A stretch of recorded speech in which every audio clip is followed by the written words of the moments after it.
翻嚟大議題啊！我哋繼續傾一傾啊，到底港爸港媽好難買奶粉，政府可以做到啲乜嘢？先問下關永業先啦。其實最近咧就係有一啲奶粉商咧就話開倉咁樣，咁就話加推100萬罐。其實港爸港媽會唔會放心咗好多咧？聽到呢一個消息之後，我哋都從一個觀望嘅態度去應對呢件事嘅。咁因為其實中間隔咗好多重，譬如話係一啲嘅藥房啊，或者係一啲連鎖店，你落咗嚟之後，佢點樣去做呢？會唔會佢自己都走去購起啊？或者係好快已經幫人預訂，連佢哋嗰度都去做緊一啲嘅銷售工作，令到我哋唔係即去就可以即刻買到呢？我係擔心呢一樣嘢。你幾多落嚟呢？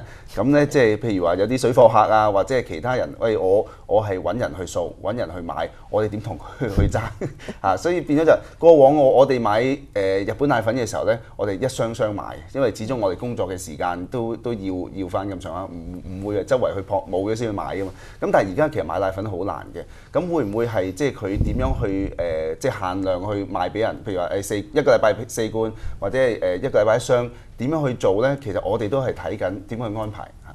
劉嘉怡點樣睇100萬罐喎？我覺得100萬罐呢，即係你有開倉好過冇開倉嘅。但係你問我實際上邊會唔會有一個好好嘅效果？其實我唔樂觀嘅，因為當你有100萬罐嘅時候呢，咁就如阿關永業所講啦，咁多重入邊嘅扣起啦，再加上水貨客而家又覺得政府好似要出手管制咯喎，咁我哋都係再搬多啲翻去國內先啦。咁你如果到最後出100萬罐，可能100萬罐會更多翻咗去國內嗰度，或者去咗水客嗰度嘅，咁其實對我哋香港嘅 BB 嚟講都冇得益㗎。我覺得個重點係要而家短期嘅重點就係究竟用乜嘢方法令到我哋香港嘅爸爸媽媽買到奶粉。我唔理你放100萬罐啦，定係放1000萬罐，如果你放越多，我哋都係買唔到奶粉嘅，咁其實係無補於事。有啲咩反建議啊？你其實我覺得。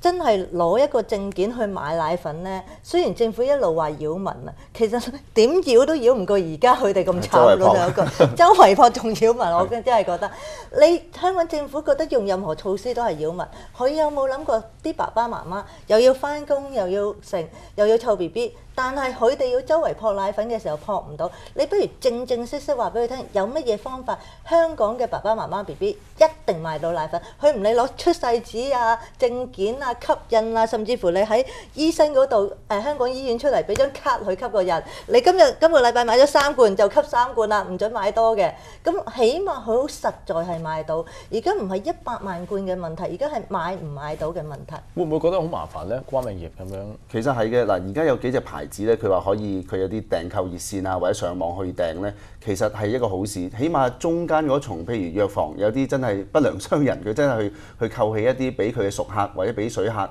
嘅話咧，其實我哋係免卻咗呢啲麻煩。我哋譬如訂咗俾啲資料佢啊，或者係入咗佢嘅會啊，咁佢肯定咗每個月俾得幾多你咧，起碼俾到一個信心啊嘛，唔使話走去搶、走去囤積啊。我自己屋企揾地方等都難啦，而家個屋企咁細，咁所以變咗咧就話，即係如果係有得嗰啲熱線係打得通，唔好好似話有啲其他節目話喂好難打得通喎，有幾隻大牌子喎，咁其實咧對於我哋嚟講係安心咯，唔使話周圍去撲嘅。有冇打過啲熱線啊？會唔會好難打得通？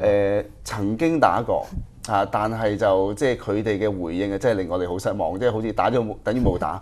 最興嘅就係我哋每一日喺街見到佢啲廣告，大隻字話咩熱線啊，開個電視又會有銷售熱線啊，你打嚟啦咁樣。但係其實打上去個回應其實唔係好嘅。咁我哋希望就係經過呢次即係政府強烈去幫手，亦都奶粉商係去做睇到個問題嘅時候呢，佢哋真係會投放多啲資源，投放多啲人手去處理好佢嗰個訂購嘅服務，就令到我哋香港嘅市民啊、爸爸媽媽唔使咁頻撲。但係打上去媽媽會嗰啲奶粉貴啲喎。貴都好過冇，其實係呢啲就唔同啦，即係個問題就係仲有一班好低下階層嘅媽媽。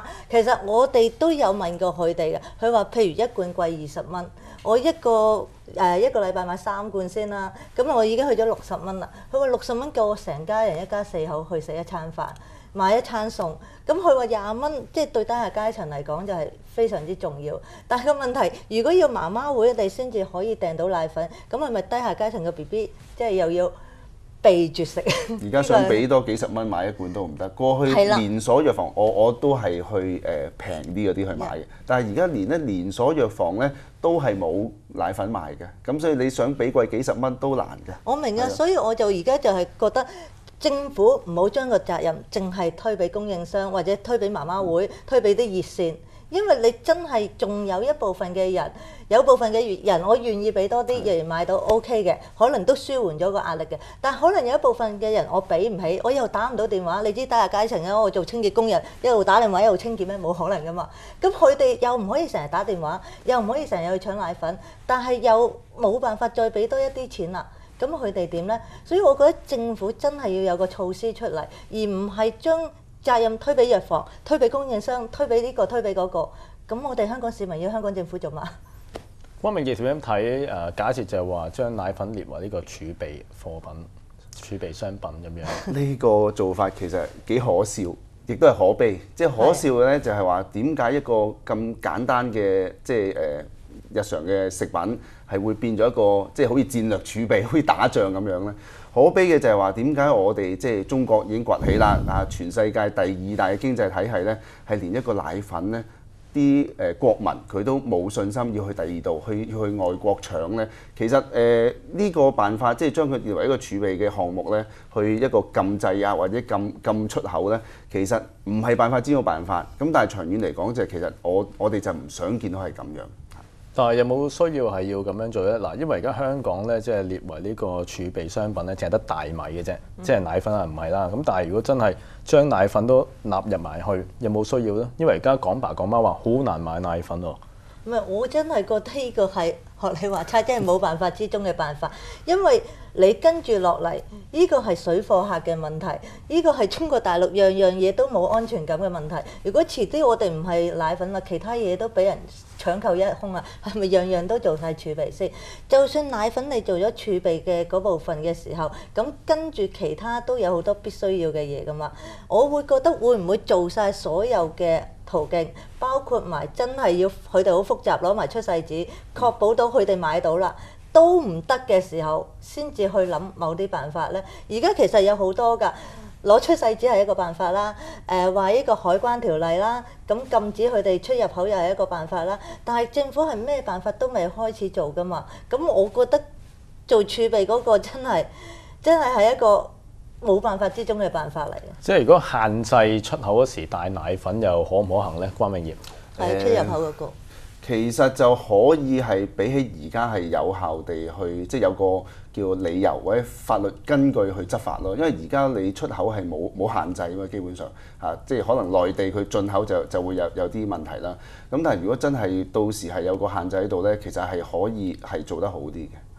可以會禁止到，唔會咁明目張膽，一車一箱，我哋見住哇，我個仔冇得食，佢哋運晒翻去每一日喺個火車站嗰度見到，係會有啲係會好嬲嘅，唔係有啲咁所以變咗就起碼冇咁明目張膽。咁但係你話完全杜絕咧，其實難嘅，即係可能到時就走私快艇咁啊翻去㗎啦。冇錯。劉嘉怡點樣睇啊？如果限制佢出口？我覺得限制係必然嘅，因為其實中國國內有法律嘅，你嘅稅務條例其實呢一班人係超過嗰個額嘅。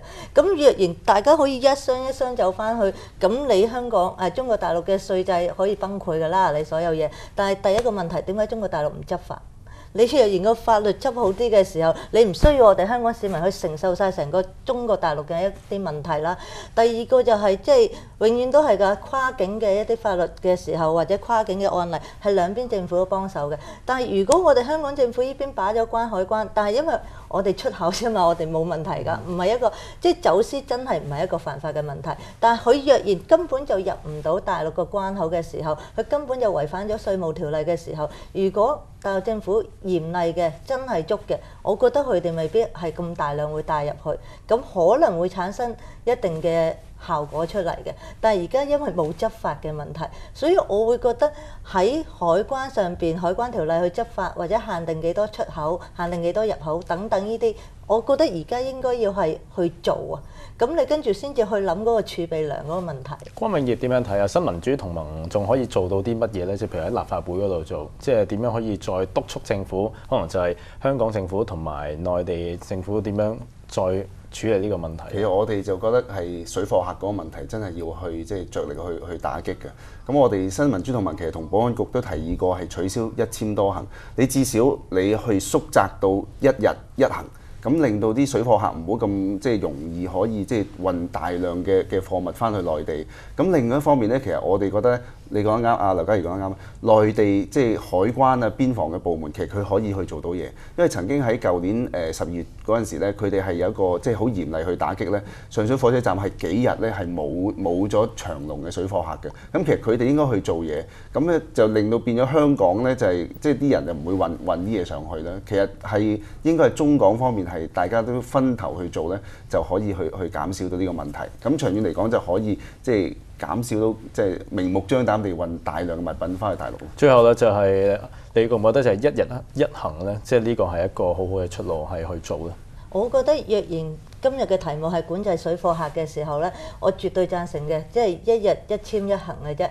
即係我哋歡迎遊客落嚟，大家交流啊，大家嚟觀光啊，大家嚟購物，完全歡迎嘅。但係個問題係，如果入鄉唔隨俗，入到嚟嘅時候，將我哋成個香港人嘅生活都打亂，甚至乎將我哋嘅物資全部搬運翻去國內嘅時候，我覺得係對香港人唔尊重，亦都冇辦法保障翻我哋香港人。而家唔單止講港人港地，我哋港人港嘅食物啦，所有嘅嘢我哋都而家要保護，因為根本我哋自己香港人都冇辦法。但我覺得呢個係對水貨客嘅問題。我想講翻奶粉嗰個長遠問題啊。